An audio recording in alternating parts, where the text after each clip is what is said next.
Good morning. You're welcome to the Heart of the Matter. On today's episode, we're talking about women development, which includes empowering women and helping women to become add value to society. And with me on today's program are my two guests, Adetoun Oluwole and Ode Idoko of the RegCharles Foundation. RegCharles Foundation is working on a project in the Badagry area of Lagos State to impact women. It's called Women Impacting Women. And our guests are going to tell us a bit about the program and tell us about what the RegCharles Foundation is doing. First of all, can you tell me, what is the RegCharles Foundation? Okay, the RegCharles Foundation is a not-for-profit arm of RegCharles Group.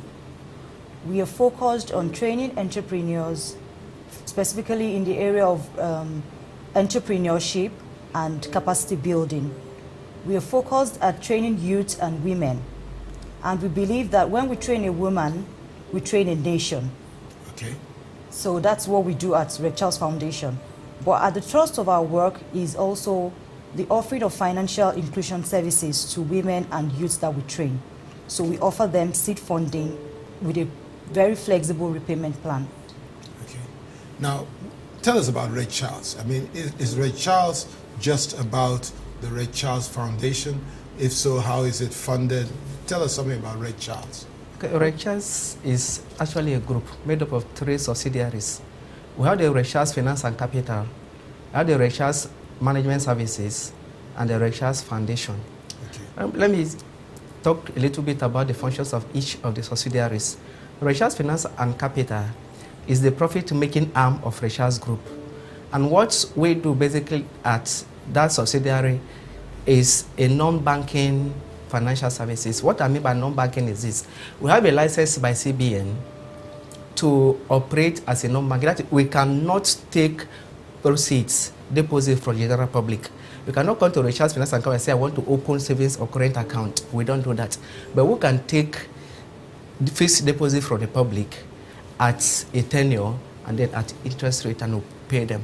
Then the money we get from the public, we invest in micro, small, and medium enterprises.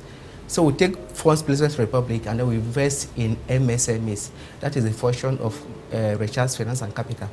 So RegCharles Finance and Capital is less than 18 months as a company. So we have discovered that majority of the people that come to us are men. Women, most of them don't come and the youth are left behind. So what do we do? That is why the group thought it good to take part of the profits and then invest into the non-profit, which is looking after the women and the youth, basically. Okay. Now let's go to the foundation. Yes. Okay. Women development. Why did you choose women? Why not people development? Why women in particular? When you develop a woman, you're empowering a whole nation. We believe that women are more, should I say use the word better at managing finances. Women have emotions. They are so passionate about their family, about their children. So it's not, I'm not saying that men are equally not as passionate, but women have this bond and they have this sense of responsibility that, oh, I need to ensure that my child goes to school. I need to ensure that I have a business to also sustain the family. And we thought of it that when we noticed that the men were coming out more for the funds in the profit arm of the organization, we were wondering, and we said to ourselves that why are the women not coming out?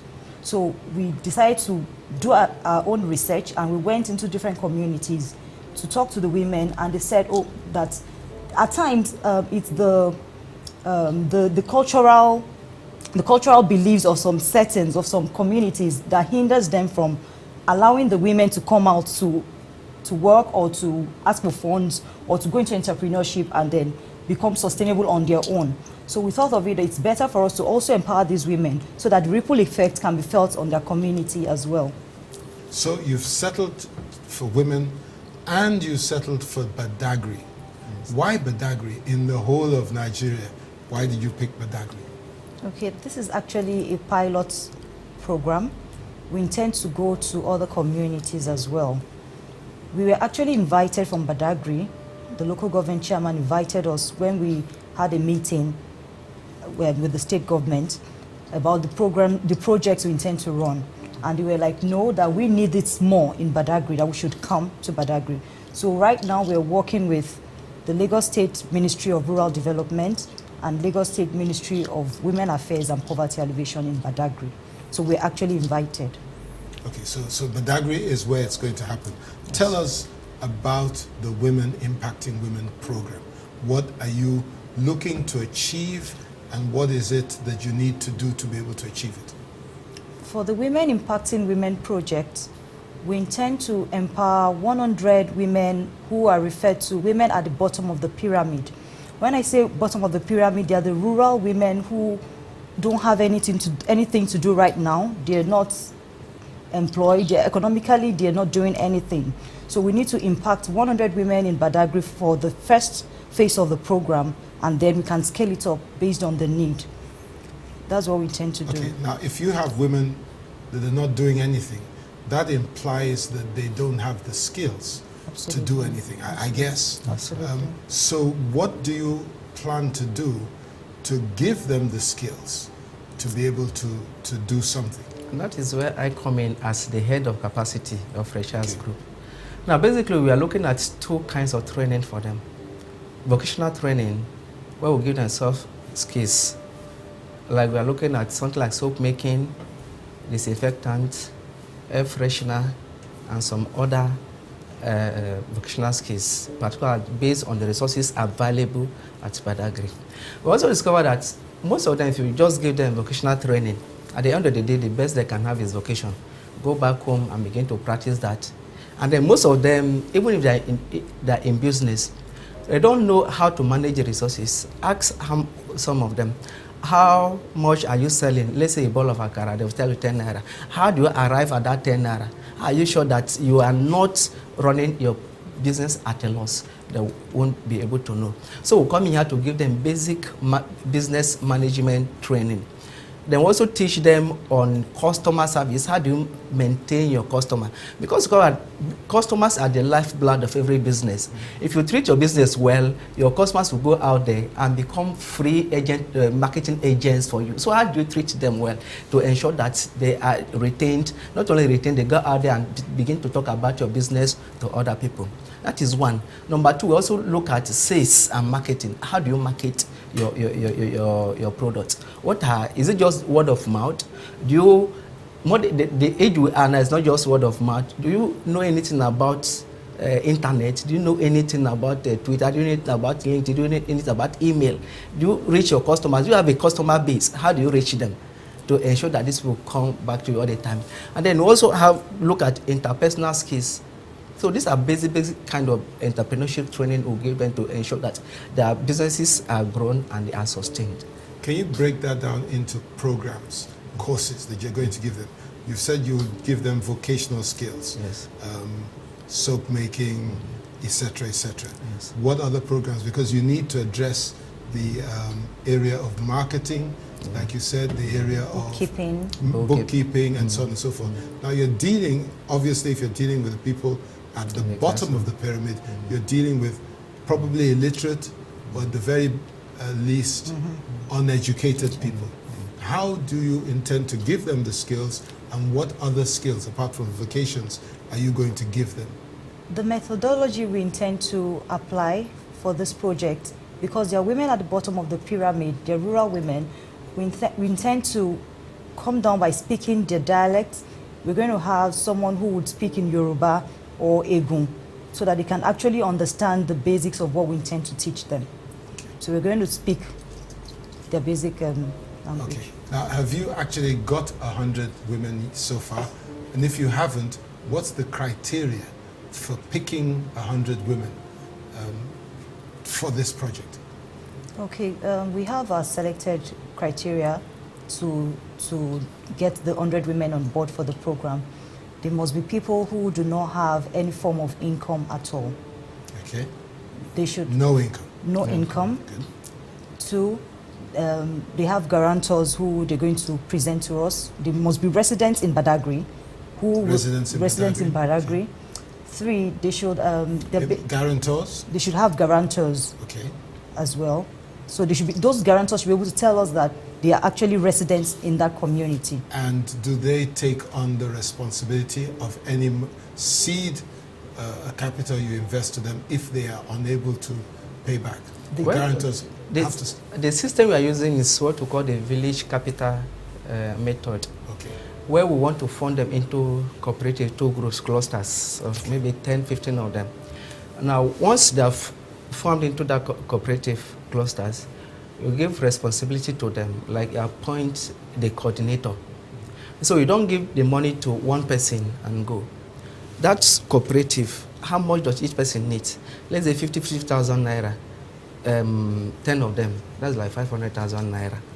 Ensure that everything is in place and you give to them. And once the money is disbursed, we have a credit officer who will always be on the ground there. Then, if it is every day, every week, it is now the duty of the coordinator to ensure that the monies are collected and then presented to us. What is the consequence for that cooperative if they default, or if one defaults in the cooperative? What consequences? Exactly, we have seen from past experiences too that because if one person defaults, the other members will rally around him to ensure that that default is not pronounced, so they tax themselves to pay for him, and then he will pay them later. So that is the good side of that kind of system. Once someone defaults, the other members rally around him and pay on his behalf. Why? Because they know that the very moment one person does not pay and there's a breakage, it will affect the whole lot of them. So it's going to be a revolving loan. Okay. So you will cease lending them if a member of a cooperative defaults. Yes. So they have an interest in seeing that nobody defaults in order to, So that is number 3 in the criteria list. What are the other criteria for picking these 100 women? The level of education should be at least be school set, maximum of having a school certificate. So what I mean is that's quite a lot for rural if the person has a primary school. The person can actually come in, but it can be lower than that. But that's the height of it. But you must have some minimal education. Okay. And then, of course, the willingness to go into entrepreneurship should be there. It's not just a question of give him money, are you prepared to face the challenges, the tax associated with entrepreneurship. So if that passion is there, that interest is there, that zeal is there, of course, the person is good to go with us. Okay, now what is the benefit to, we know the women will benefit from the project. What is the benefit to Badagry? What is the benefit to RegCharles of this project succeeding? Okay, I would answer for the RegCharles Foundation one. The benefits of the project to RegCharles Foundation is one, the social impact we're going to have, because our focus, like I said, is on women and youth. If we train more people, the ripple effect is going to be on the entire community, entire nation. So we believe that we're going to impact more lives through this project. And then for Badagry, of course, economically they can get some returns. They'll be able to employ more people in their community as well. Not only that, we have what we call the value chain. If she's into agriculture, of course she will go to buy fertilizer from the supplier. As she produces, a middleman is coming to take her products. So there's a value chain created. There's a whole load of employment creation. A whole lot. Well, on that note, we're just going to go for a short break. Viewers, stay tuned. We'll be back in a moment with the heart of the matter. Watch your favorite Heart of the Matter episodes online at www.theheartofthematter.tv. Also, check out exciting behind-the-scenes photos. Leave your comments and like us on Facebook.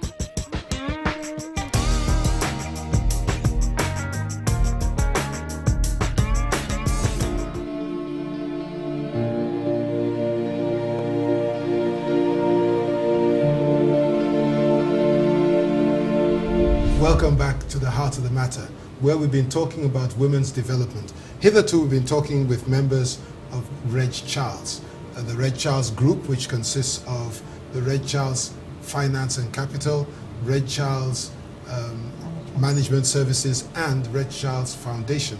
Now, the RegCharles Foundation is looking to work on the empowerment of 100 women in the Badagry area of Lagos. They're looking for 100 women who have no income, no work at the moment, who have certain basic skills, and they are planning to train them, to give them vocational training, to give them training in marketing, sales and marketing, and then subsequently to be able to give them seed capital of 50,000 naira each. This is what we've been talking about so far. Now we're joined by Mrs. Awodiran Olayinka of the Lagos State Women Affairs and Poverty Alleviation Commission, who is a head of department in the ministry, and who, to whom this work, which RegCharles Foundation are doing, is very important. You're welcome to the heart of the matter. Thanks. Now, what is it that they are doing that makes you happy? I'm very thank God about the work of the RegCharles Foundation they are doing, because before our women, I have a vocational training center in Badagry. Some of people, they will learn, they will train in our vocational training center, but there's no money they will use to start that business. But the time the RegCharles Foundation calling, they are happy, because the money they want to borrow our women, they will not have interest. Some of people, they are happy. Me too, I'm happy about that organization. Now, here's something that she's posing. They already have a vocational training center in Badagry. Yes. Aren't you reinventing the wheel if you go into Badagry to do more vocational training? There are already women who have been trained, and so you don't have to look too far to find people who have the requisite skills. Now it's a question of people that actually need the money to get started. Okay, let me come in here. Before I came to RegCharles Group, I was working for Central Bank of Nigeria Entrepreneurship Center here in Lagos, and we happened to be part of the teams that went about training people from WAPA. Personally, I've trained people at Badagry, Shibiri, and all over Lagos State. But the challenge we have is that, just as you said, after the training, what comes next? That is one. Then number two, the people may not fall into our criteria, because most of the people there have something doing already. The people we are looking at are people who may not even know about the existence of this WAPA Badagry. They are the people who live in the rural areas. They are not, most of these people are not part of WAPA at all. Even if they go there, I'm sure they will not even employ them, because in WAPA, they use English language to train them. These people don't even understand English language, so that alone has disqualified them from being part of WAPA. So, and those are the people, the neglected one that we are targeting to bring into the society. Okay. Your program is a very laudable one, but here's the point. You still have a stock of people who have been trained, given vocational training, and can't use it because there's no funding. Absolutely. Are we not ignoring those people or neglecting those people if we bypass them to other people? It's just, what can be done for those people who have already been trained? Yeah, we intend to work with the first set of our trainees would be those who have passed through WAPA training and those who are yet to even get any form of training at all. So in 2 weeks' time, we intend to have like a major business seminar for those people. We're going to train them on the entrepreneurial skills, and then those who are qualified for funding will be selected from that group of people. Then in March, we are going to now implement the Women Impacting Women project itself, where we're going to work with those at the bottom of the pyramid, the rural women who do not have any form of income at all. Okay, it's great to get to the rural women. It's very important. But I just didn't want us to neglect those who must be very frustrated, having gone through vocational training and there's nothing for them to do. So I do commend RegCharles. I was going to say RegCharles. It's RegCharles. RegCharles for the work that you're doing. Now, what can they do, man, that can help the Women Affairs ministry that you are involved in to do a better job for people who are suffering from poverty? What would you like to see RegCharles do in addition to what they're doing already? Or maybe even not RegCharles. Is there anything anybody else can do to help the people that you want to be able to help? I want some people to help our women about some of people don't have training, don't have any job before, don't have any skill acquisition before. I have some women like that. I have some women have training before. Okay, so you need people to bring money. Yes. I think that's the most important need that your department needs. Money for the people who have been trained to be able to do something with their training. And then for people who haven't been trained, to support your work to give them skills. Yes. Okay. Now, going forward, how are you going to measure the success of your project? How do you get to know whether you are actually making an impact on the people that you are helping? Number one, we are looking at, after training and after funding, we are not just leaving them, we'll be with them for at least the next 2 years. Number two, we will doing monitoring and evaluation to ensure that the money meant for the business purposes are not diverted. Number three, to ensure that the money is used for that purpose and that the business is growing. So what we do, we'll be doing there basically is, in addition to giving the money, we're giving them value add, like access to the market. For some of them who have product that we need, what we tend to do is that if there's need for us to buy those products, we'll buy. And if we have market for their product outside, we try to connect them. So we're going to network them. Some of the people who have raw materials, they'll use it for the other person who need the raw materials to produce. And the people who are producing, also the end products may be used by another woman to take to the market. So there's that networking. Now, in general, microfinance banking is not new to Nigeria. And overall, it has not been a success story. Because just like the retail banks, the microfinance banks have problems getting their money back.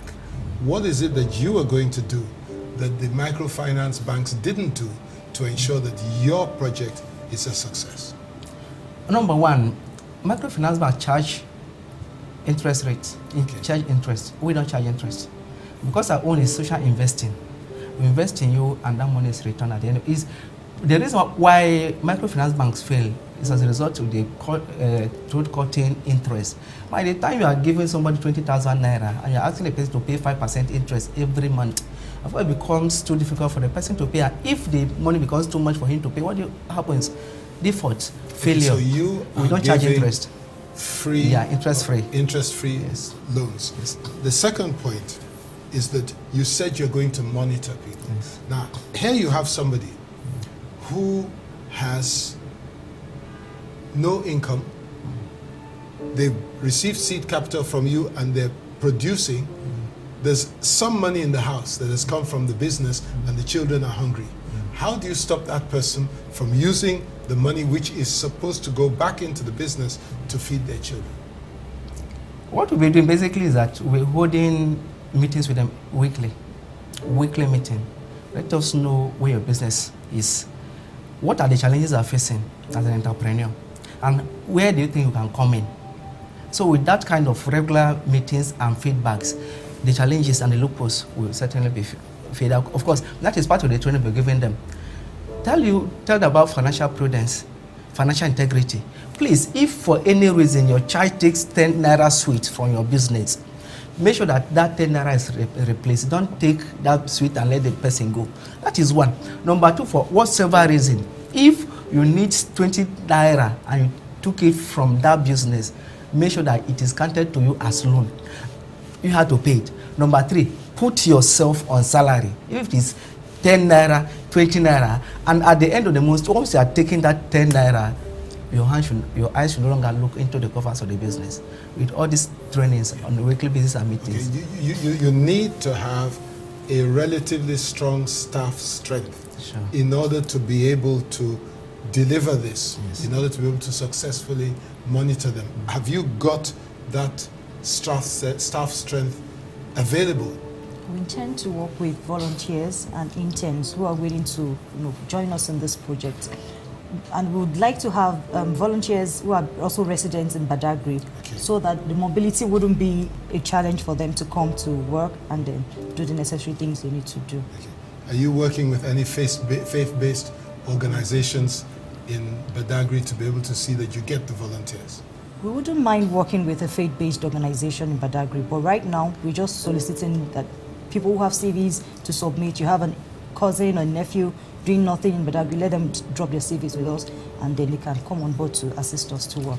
And part of the matter is that we are looking for as many partners as possible for us to be able to deliver this, because it's a laudable program, but RegCharles Finance and Capital alone has been funding us, and they can't continue. We are using people's money for this. Part of the profit is what has been used, we have been using to do this. So as many partners that are willing for this project should come forward. That is our heart cry. That is what we have been telling people. That has been our appeal to people. But for now, we don't have any partner in Badagry. Apart from Heart of the Matter supporting Of course. Well, to Mrs. Olayinka, to you, Mr. Idoko, and to Mrs. Oluwole, thank you very much, all of you, for coming onto this episode. Viewers, the website of RegCharles Foundation is up on the screen right now. They need your support. It's a non-profit organization. Badagry is not the only project they have on the drawing board. They also have Ibeju Lekki, for instance. So, there are many, many ways in which you can support. So we really appeal to you to do whatever you can to help them. Thanks again for coming. Viewers, we'll be back again next week with another episode of The Heart of the Matter. Until then, stay blessed.